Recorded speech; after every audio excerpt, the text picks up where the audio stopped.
Welcome to the English with Chloe and Eli Portes.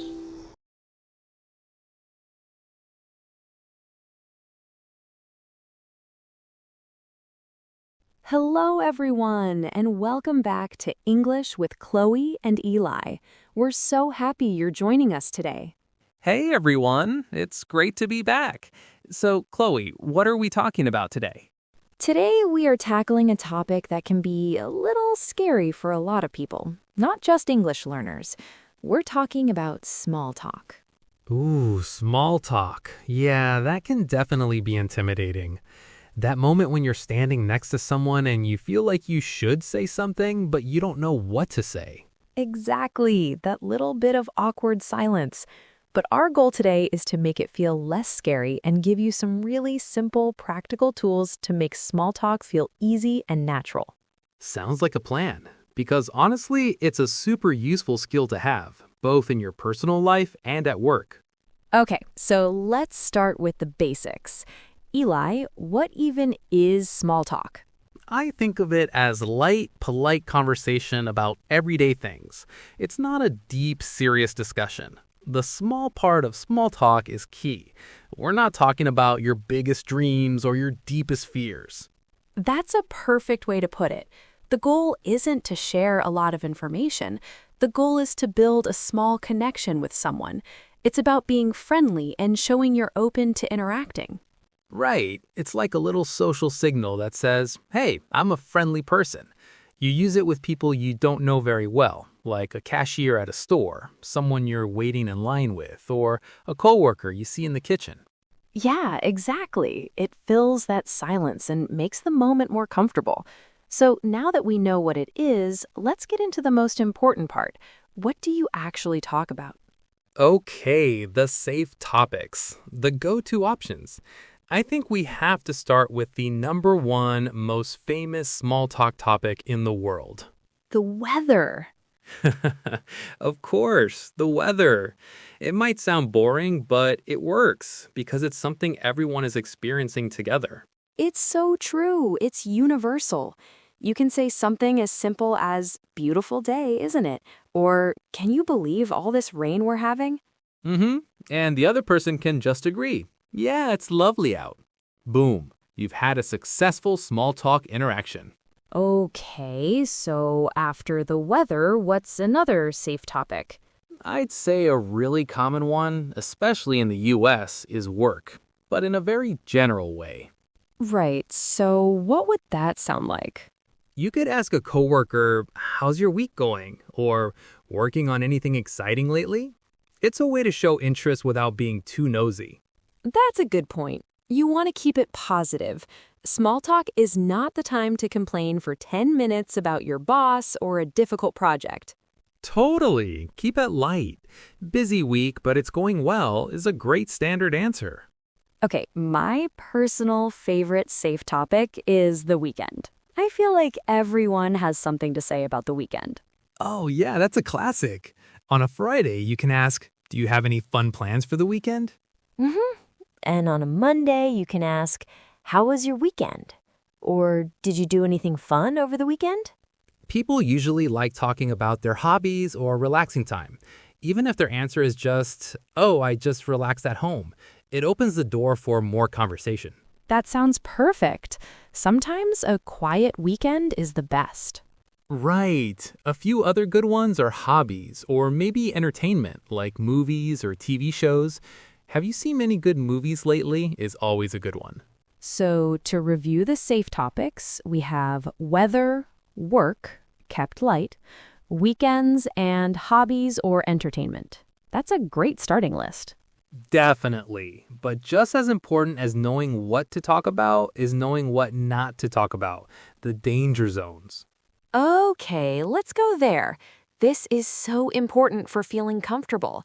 What is at the top of the topics to avoid list for you? For me, it's money. It's generally considered rude in American and many other cultures to ask people how much money they make or how much they paid for their car or their house. Absolutely. Money is seen as very private, so just don't bring it up. What's next on the list? The two big ones, politics and religion. Mm-hmm.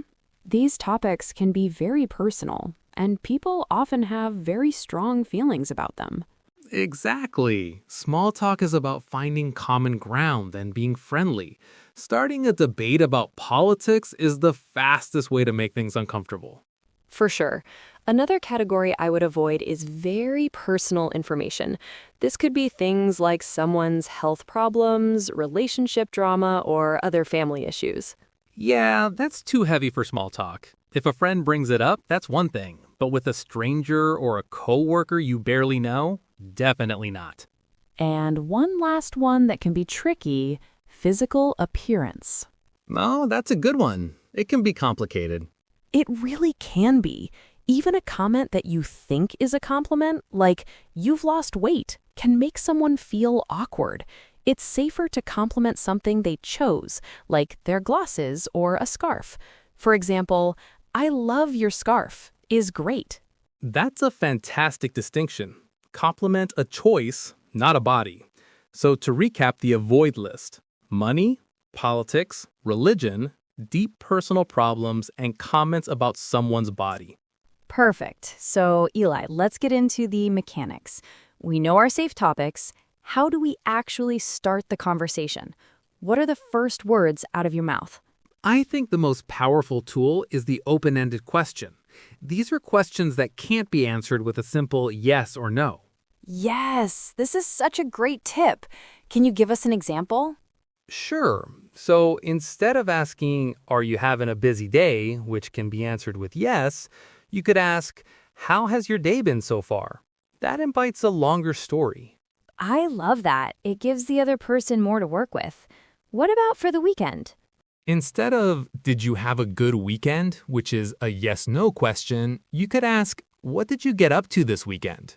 What did you get up to is such a useful, natural-sounding phrase. I use it all the time. It basically means, what did you do? Mm-hmm. And then the next step is to actually listen to their answer and ask a follow-up question. This is the part that makes it a real conversation. So if you ask, what did you get up to? And they say, oh, I went to a concert on Saturday. You don't just say, "Cool." You ask a follow-up question like, "Oh, fun. Who did you go see?" Or, "That sounds amazing. I haven't been to a concert in ages." It shows you are genuinely interested. Listening is just as important as talking. But what happens when it doesn't work? You ask a great open-ended question and you just get a one-word answer. And then the awkward silence. Oh, we've all been there, that painful silence. Do you have a story about that? I have so many. I remember being in an elevator once and I turned to the other person and said, "Crazy weather out there, huh?" And they just grunted and stared straight ahead at the door. Oh no, that's the worst feeling. So what do you do then? Well, my advice is don't force it. You can't make someone talk. If you try once and they don't seem interested, it's okay to just let it go. You can give a little friendly smile and then just be quiet. It's not a failure on your part. That is such good advice. Maybe they're having a bad day, or they're just a quiet person. It's not about you. Exactly. Another tip, if you're really worried about awkward silence, is to have an emergency question ready in your mind. Ooh, I like that. An emergency question? Like what? Something general, like, "So, are you from around here?" Or, "Read any good books lately?" It can help restart a conversation that has stalled. That's brilliant. A little question in your back pocket just in case. It helps with the confidence, knowing you have a backup plan. Okay, I feel like we've covered a lot of ground. We've talked about what small talk is, what to talk about, what to avoid, and how to start and continue a conversation. That's a great point. And speaking of confidence, I think there's something else we should talk about that's not just about the words we use. It's about what we're doing with our bodies. The big takeaway for me is that it's a skill. It's not magic. You don't have to be born a great talker. You can practice it and get better. Oh, you mean body language. That's a huge piece of the puzzle. You can be saying all the right things, but if your body is sending a different message, it can make the other person feel uncomfortable. Totally. And the more you do it, the less scary it becomes. It's really just about showing people that you are friendly and open, which is a wonderful way to go through the world and to practice your English in a low-pressure way. Exactly. So, what are some of the key things to keep in mind when it comes to body language during small talk? Absolutely, which I think brings us perfectly to our listener challenge for this week. Well, the most important one is probably the simplest: a smile. A genuine, friendly smile immediately makes you seem more approachable and open to conversation. It's a universal sign of warmth. Yes, it's challenge time. So, for all of you listening, your mission this week, should you choose to accept it, I accept. is to start one small talk conversation. Just one. It can be very short. Yeah, you could try it with the barista at your coffee shop. Instead of just ordering, maybe say, "How's your morning going?" Or with someone at the grocery store, you could say, "Wow, it's really busy in here today." Exactly. Keep it simple. And we would love to hear how it goes. You can leave us a comment on our website or social media. Or if you're not quite ready to try it in person, we have another option for you. What's that? just practice by writing. Leave a comment below this episode with one small talk question you learned today. It could be, what did you get up to this weekend? Or, working on anything exciting? That's a great idea. It's a perfect first step to building that confidence. Well, that's all the time we have for today. We hope this helps you feel a little more comfortable with small talk. Remember to be brave and give it a try. Thanks for tuning in to English with Chloe and Eli. Keep up the great work with your practice, and we'll talk to you in the next episode. Bye, everyone. Bye.